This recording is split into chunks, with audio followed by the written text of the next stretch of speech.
opportunity that I had led me to more opportunities. And so I just wanted to throw that out there. If you do decide to apply to Fulbright, that is an opportunity to open up more opportunities for you in the future. Okay, I'm dreading this part, I really am, but we're gonna get technical, guys. So let's start off with my first research project, my independent research project in Dalkeith, Scotland. So my research project was in figuring out the average Scottish life expectancy based on smoking rates. The reason I wanted to do this is, one, I was not heavily stacked in my statistical tools, so I wanted to do something that I could do. And so I did a predictive model to find out what the trend is and what it was going to be in the future. And I like to mention what softwares I use when I do some of this work, because apparently people like to see that on my CV. So for this work I worked with Excel, and my funding opportunity came from NSF HBCU Up. And if you remember, I said HBCU meant historically Black college and universities, so they have specific funding opportunities for those funding universities as well, and also Wisconsin and Scotland. And so I did a presentation on that. This is the poster board that I did, and I did find that smoking rates did decrease based on the measures that Scotland was taking. So what they would do, and I'm pretty sure you've seen it here, they would put those kind of gross looking pictures on the cigarette boxes, and they would also hide their cigarette boxes in their stores, so less people would be willing and wanting to buy them.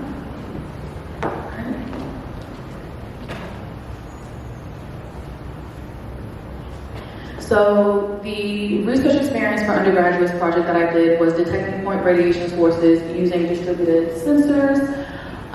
So basically what we did is we wanted to make sure that if there was a nuclear plant leak, we would be able to catch it in time before it could disrupt in an environment or harm people legally. And so this is the state of Virginia. This red star is Richmond, Virginia, which is the capital. And a lot of people live in the capital of Virginia. And if you see, there are 4 power plants situated around Richmond. So you could imagine if a leak were to happen and if we caught it too late. And so this work, we worked with a network of different nodes that took in information if there was a leak in radiation. And that's important to know going forward into my research, because this is my first glimpse at monitoring when an issue happens.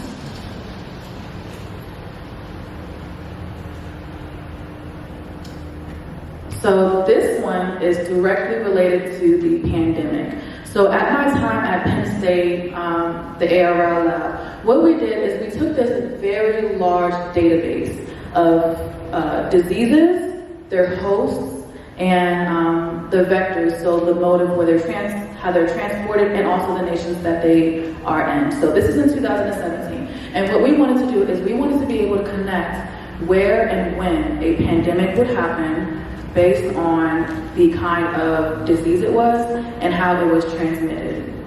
And so this work also extended to, if you're into research, it also extends to research papers. So it can connect researchers to who they cited in their own work, so it's easier for you to build your own network of research.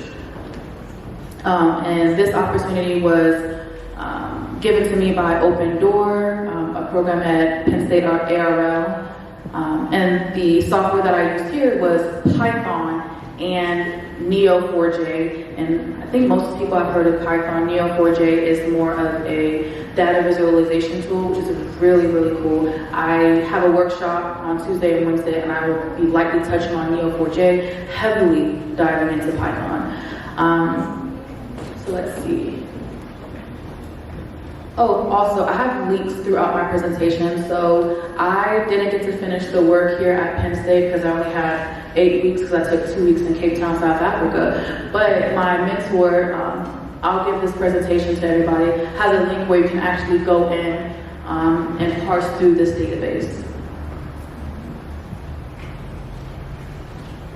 Okay, so this is the more boring stuff, guys.